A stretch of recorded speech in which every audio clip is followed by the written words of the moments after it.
What is the difference between a lead and a referral? Hi y'all, thanks so much for joining me. In less than 15 minutes, I'll be sharing with you the difference between a lead and a referral and what that means for your business. Please like and share this video if you get value from it. And if you're listening to this on the podcast, just drop a heart in there. Appreciate your support. I'm Dr. P. I'm a strategic business coach, and I've been a school psychologist for about 10 years in K-12 schools in the East Coast and West Coast, served on professional organization committees, and I've taught more than 10 online graduate psychology courses at the master's level. And I can say this, in the school system, we didn't really talk a lot about leads and referrals. We really didn't, because students just came to the schools. However, we had referrals when it came to considering a child for special education services, right? Or for any type of support. So we did use the word referral, but it was not the same as I grew to learn it's used in business. So one of the many things that I love to talk to people about is leads and referrals, and understanding the difference and why you even need to know the difference and the benefits for your business. Because as small business owners, we want to have referrals, right? Why don't we? Because, referrals are a great way to get customers. They're an amazing way to get customers. So we all would love to get some referrals, right?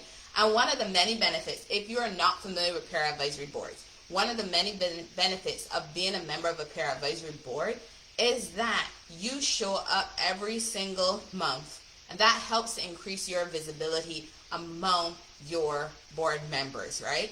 But it also does something else. It gives them the opportunity to get to learn about you and your business. And the more interactions you have with other business owners, the more they get to learn about what you have to offer, and they can then share that information with others.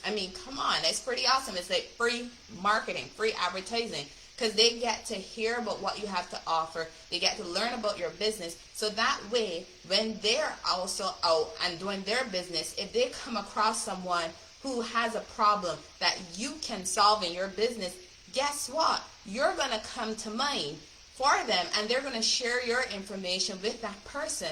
And that person can go from being somewhat interested to even being a customer. That is one of the many benefits of being in a peer advisory board. Plus, you also get the insight of other business owners to solve the problems that you're currently facing, so you don't have to be on that island all by yourself, right? So lots of benefits of being in a peer advisory board. So if you haven't considered it, I highly recommend that you do, because what we're talking about today is referrals and leads. And who doesn't want a warmed-up lead? So that way that lead can turn into an actual customer. So that's why referrals can come in really handy for us, right?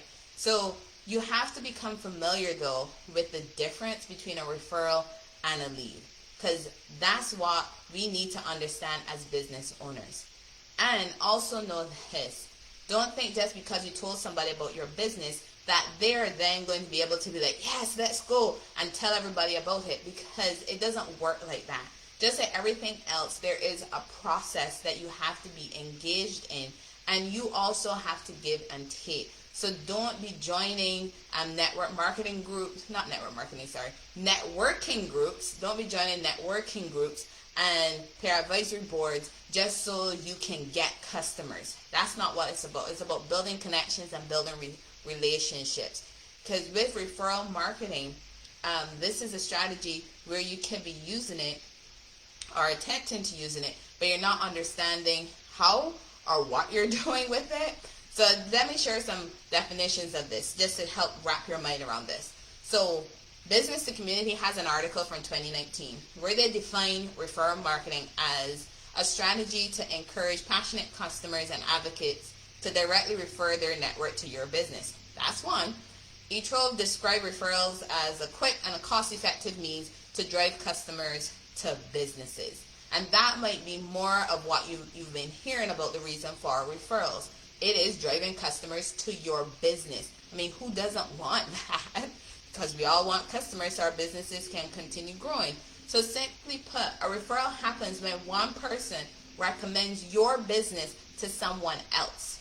But that recommendation only happens when that person who's a part of your network, your network, my network, that person who's a part of your network actually is listening, doing active listening in the conversation, and can hear the problem that the person is experiencing, and they think of your business because they know your business can solve that person's problem. And with all of that, that then allows them to make that recommendation about your business to this other person. And you're nowhere around when any of this is happening. I mean, isn't that awesome? Because the recommendation comes up naturally.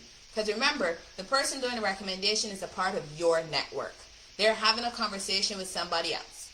And in the course of that conversation, a problem that comes up. Then they think of your business. Again, it is naturally occurring. It's not that the person in your network set out to go and just tell everybody about your business. That's not what it was. It was that they were having a conversation about something probably completely different. And because it is naturally occurring, your business comes up and they share about your business to that other person. That is awesome. Here's the thing though.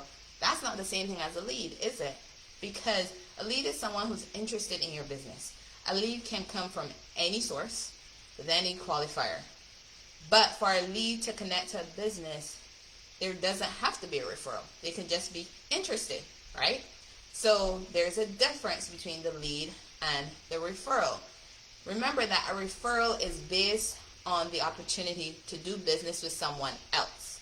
Someone who is interested in buying a product because they mentioned a problem that they're having. So they do have that need, and that's where that difference comes in.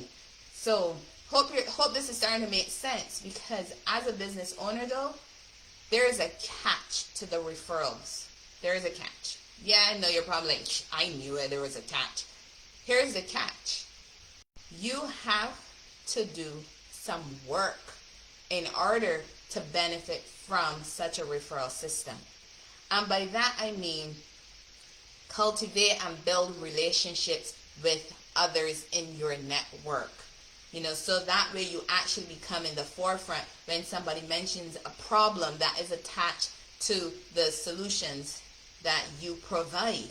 So don't just think you hand out a business card, walk away and be like, yep, my referrals are going to be coming in, because you haven't spoken to that person in like 3 months. If that person doesn't know anything about your business, yeah, you might be connected to them on LinkedIn or connected to them on Instagram or on Facebook, wherever. But are you really engaging in building a relationship with that other person, with that other business? Because if you're not, then chances are they're not going to be referring anyone to you. That's why I mean that there's a catch, and there's something you need to do so that you can build those relationships. Build meaningful relationships with people in your network, so that way they learn about the problems that you can solve. Therefore, they can refer people to you, hence a referral, and you get to benefit from it. And it does go both ways, because as you're building relationships with others, guess what? Let's take this as an example. You and I start building a professional relationship, right? I learn about your business, you learn about my business. And as we have the conversation, you end up going into details about the things that you solve, the problems you solve. I talk about the problems I solve. We speak to each other periodically, maybe once or twice a week or month, depending on how frequently we want to interact. Then I'm off in another conversation talking to somebody else, and I hear this problem, like, oh my gosh, this sounds familiar. Then they go on some more. Then I'm like, oh, I know exactly who can help you solve that. And with your permission, I can share your information with them. That's another way, you're not even around and I'm just sharing your information. Why? Because we had a conversation and we already outlined what the referral would look like. Maybe even came up with a script of what we want each other to say if we hear the problem come up in a conversation. So we're better prepared to really support each other. Because again, this is not a taking situation. We're in business. So we are building those connections and those relationships with each other to help each other grow. So that sharing of the name is one of the ways that you can, build up that referral, because not every referral is the same. It could just be that I shared your name with someone because they had a problem that I know you can solve. That could be it. Then the other one could be that you're not around, remember, and I'm like, oh my gosh, I do know somebody who can solve your problem. And guess what? I go and I set up a meeting with this person and with you so that y'all can connect. But, to do that one, though, we got to really have a good connection, because that means we have to trust each other that I have access to your calendar to even make such a booking on your behalf. So again, that's where that building of relationship comes in and that building of trust comes in.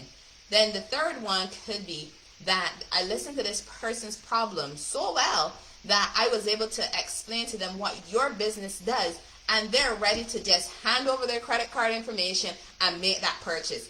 That is the best part of it, right? Because you're not around, but because I've interacted with you so much, and I've learned so much about what you have to offer. And in some instances, I may have even used your service myself, and I'm able to share that information with others, and they're so ready to sign up. They're ready for me to just call you up so that they can give you their credit card information. Now that one's awesome, isn't it? I know it is. It's really an awesome one to experience. So just remember that all referrals aren't the same, and it's not one-sided. You want to be able to help the person that's in your network, because they're referring your business, learn about their business so you can also refer others to them. You have to build a relationship. And besides that, you can also do referrals by using a referral program in your business. That could be a route that you want to take. There are several different ways in which you can incorporate a referral program into your business, regardless of the size of your business. My point to you would be this: whichever program you choose, just be strategic in how you plan it and how you execute it. And don't forget to identify a metric that you want to be focusing on, so that way you can make a decision as to whether or not your referral program is being effective to meet your needs. So, hope you benefited from this discussion about the difference between a referral and a lead. I know I spent more time on the referral versus a lead because a lead is just somebody who's interested in your business. A referral is where you're likely to get a purchase. But don't forget though, leads can actually turn into prospects, and they too can also turn into customers. I do have some videos on the difference between leads and prospects that you can check out if you want more information on that. So until next time, remember, solutions plus actions equals results. Bye, y'all.